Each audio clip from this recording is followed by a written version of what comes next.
Alright, we have a roll here with purple belt Marc. We're starting from a seated position. Usually I start to engage first. There's sometimes that I pull guard with Marc, but he likes to play open guard. And he'll come up on top anyways, as soon as he gets a sweep. So he pulls me into close guard here, so I'm just going to focus on keeping posture.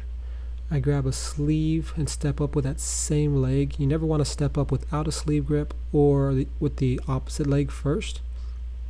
That way I can pull his arm up and start to break the guard. I also have to be aware to keep my legs away if I let his arm free, otherwise he's just going to grab it.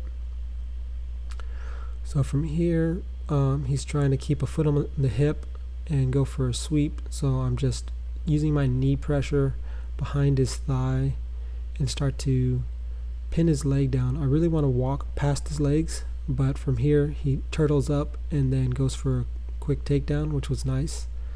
Now he's doing really heavy pressure with the tripod, using his shoulders and his head.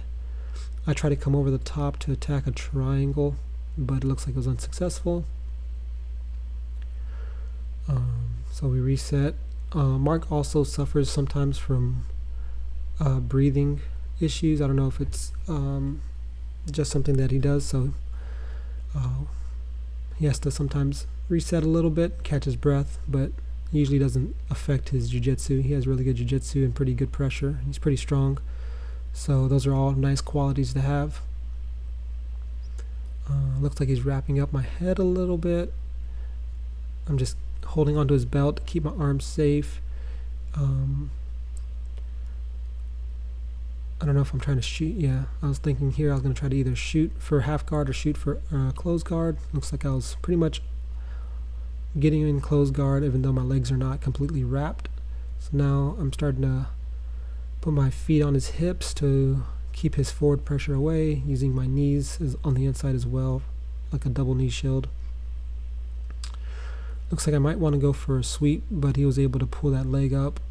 So I'm changing, trying to sweep him over here, but he was able to come up pretty quick.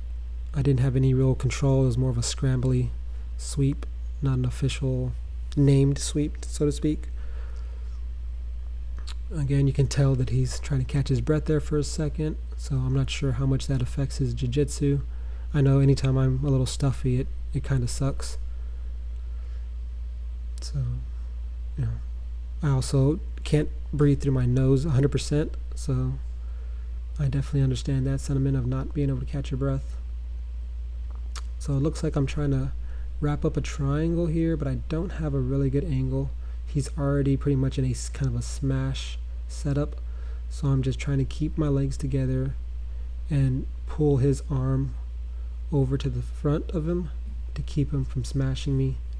But it looks like he was able to break it through, so I immediately bail, turtle down, but he's doing a really good job of controlling my shoulder there. But I guess he gave up on it, and I came all the way up. Now I'm going for a double leg. He sprawls, so I go to more of a high turtle so I can spin out or do a sit out depending on what I want. Looks like I go back in to grab his leg. If I can grab both legs and kind of safely reap the knee, I can do a takedown. So here I just roll out of it and get in front, making sure that he's in between my legs instead of making it a scramble. And I'm also controlling his lapel underneath my leg. This will give me a little bit of down pressure on his shoulder. It's not a really excellent guard, but it does slow people down. He's posturing in, so I'm just checking to see if there's an Ezekiel there. There wasn't. And now I'm just focusing on really peeling one of his elbows away from his body. I have a kind of a one in, one out setup if I can just push my hips forward a little bit, but it looks like he's sitting back to attack my leg, so I'm going to have to bail on my defenses and either attack his leg at the same time or quickly put my weight to my front leg, but it looks like we run out of time.